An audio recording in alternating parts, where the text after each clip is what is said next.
Hi, welcome back to the shed for episode 15 of the Rickenbacker 620 12-string build. And in this episode, we're going to carry on with the fretboard and get those inlays finally completed. And in the last episode, we got the first of these inlays put in position, and that's actually gone in really, really nicely. There's no kind of margins around the edges or anything. So in theory, what I'm doing works. So the next thing we need to do is just kind of work our way down the rest of the fretboard and get the other 7 in position. It's going to take a little bit of time, but I think it's going to look absolutely amazing once it's done. And I think to make this a little bit easier on myself, I'm actually going to kind of go about this and do things in batches. I'm going to do each operation on all of the inlays at the same time, and I think that will just kind of help keep me focused a little bit and just keep me properly kind of in the flow.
you might have noticed there that I switched out to this Japanese saw to cut those slots in.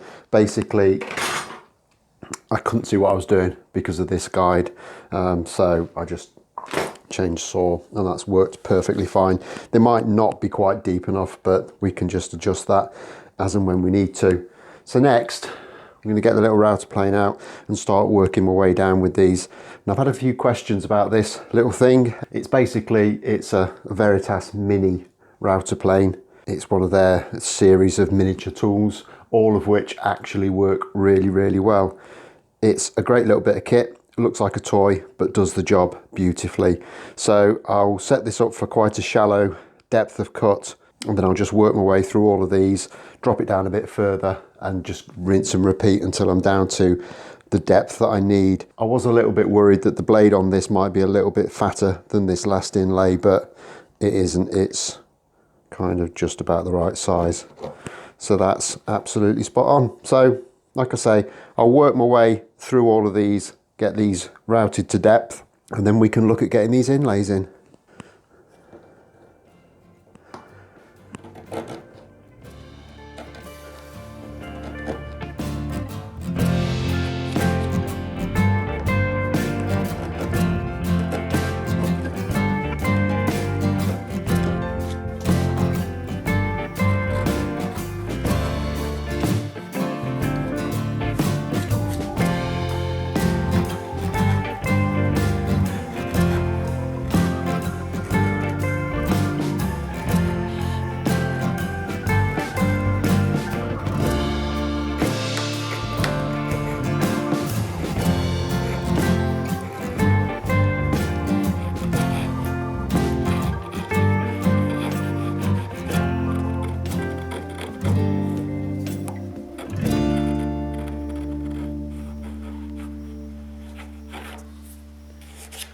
Okay, and there we have all of those little recesses cut out. That's actually gone really well, really pleased with them. Now, I did have a question asked, what do I do to clean out the bottom of these slots once I finish with the router plane? But as you can probably see here, it leaves quite a smooth finish.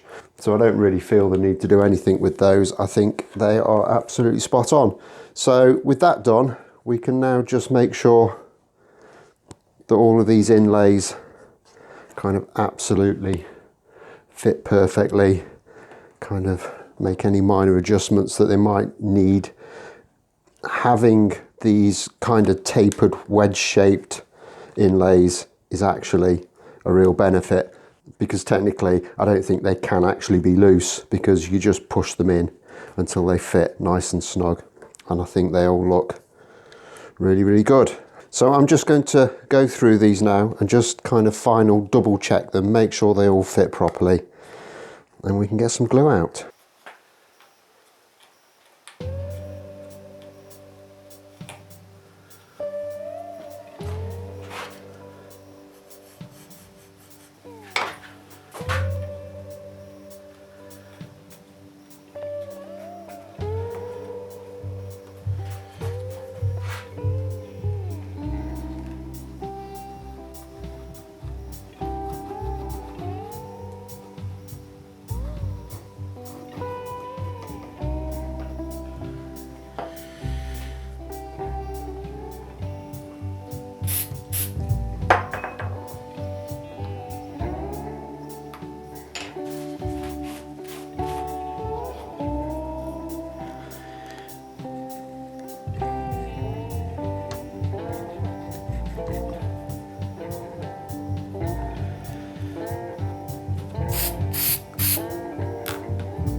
Okay, so they're all glued in now, so I'm just going to go down with a little flush cut saw and just trim off these excess bits, and then we can get them flushed off to the edge of the board.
Okay, and there it is, kind of pretty much done. I'm really happy with the way that they've come out. They all fit super tight.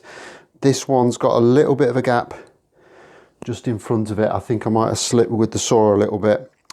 So I'm going to have to probably just use a little bit of rosewood dust and super glue as a filler on there.